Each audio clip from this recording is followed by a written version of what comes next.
I'm going to create wonton. The wonton dumplings themselves. I've got these beautiful sheets from Malacca, my hometown. But what goes inside mainly is minced pork and fresh prawns. If you don't eat pork, you can always use minced chicken.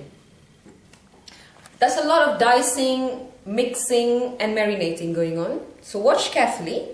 Very quick, very simple. But what's tedious is you folding the wontons. That we'll go through later.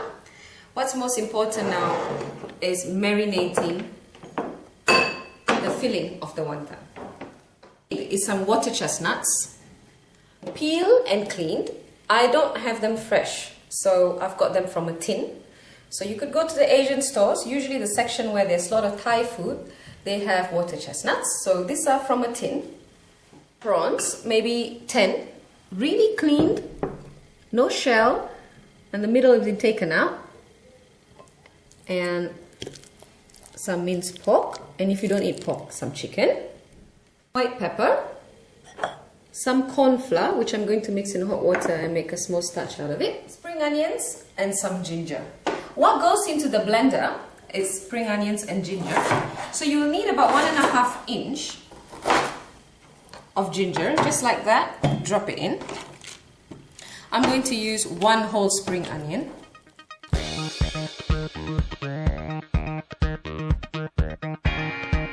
Into a bowl, I'm going to drop in the pork, and after mincing the ginger and spring onion, it would look like that. This little green mushy thing.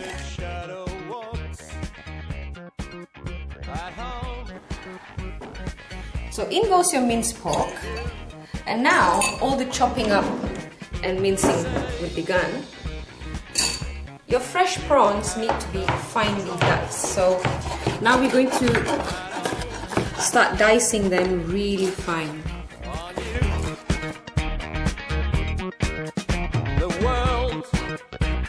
So what we would like to chop up is water chestnuts. If you get them fresh, peel them, clean them, and I want this beautiful flesh inside. So now I'm going to chop them up also. They are going to give you the crunchy flavor and texture in the wonton dumplings. That's what finally I've diced. Water chestnuts. If you really can't find them, it's okay. The dish is still alright without them. So now what do we have is this ginger, spring onion paste, prawns and minced pork. Now you want all of them to marry properly. Before that, I'm going to put in some sauce. 1 tablespoon of light soya sauce, a pinch of salt, and a generous amount of sesame oil.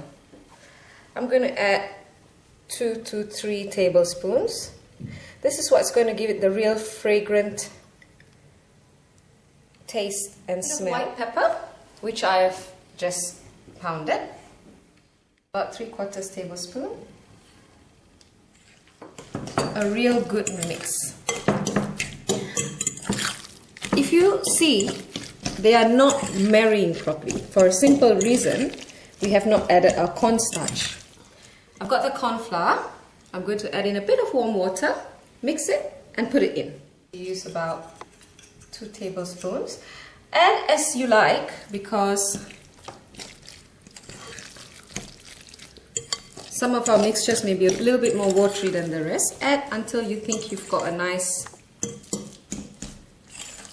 you can form a nice paste. There you go. It's exactly what I'm looking for. There you go. This is our wonton filling. Now we can start filling our wonton sheets. If you can't find wonton sheets, what you can really do is you can make them into meatballs. So you take them, roll them up and make them into meatballs, for example, like that. So we've got nice Chinese dumplings. So what you can do is either you drop them into hot water, wait for them to come up and you know it's cooked, and you have them with nice sauces, or you can steam them into little Chinese bamboo baskets. But my main intention today is to make wontons. So I'm going to start filling my sheets.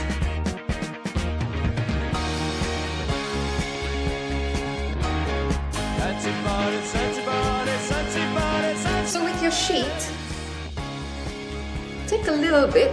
Don't get too greedy because you'll find it difficult to close the sheet. Close the seams. The trick is just to dip your hands into a little bit of water and just touch over the seams, because like that you can just kind of seal them over. You see? And you want to leave it like that, could be okay, but I like them a little tighter. And just pull them over and close the seams. That's it. We have tons of this to be done. I guess the cameraman has to put a hand into it.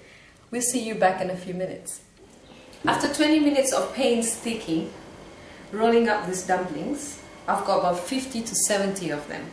Now you don't have to use them all at once. What's the best part about this is you could actually freeze them. So I'm only planning to use 8 to 10 of them today for lunch. But the rest I'll freeze them. You can keep them for 2 to 3 months. So that's the best part. Then it's almost like an instant food. You come back from work, boil a bit of broth, add in noodles, and drop these guys inside.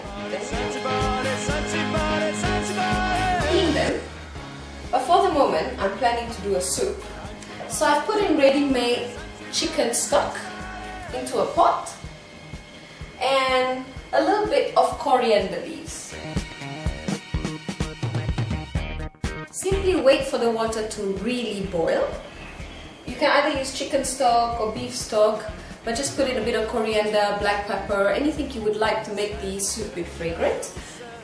And once you see it really boiling, just drop in the wonton. How you know the wonton is cooked? Because first when you drop them in, they sit at the bottom of the pot, and once they're ready, they float. Simple. And in goes the wonton.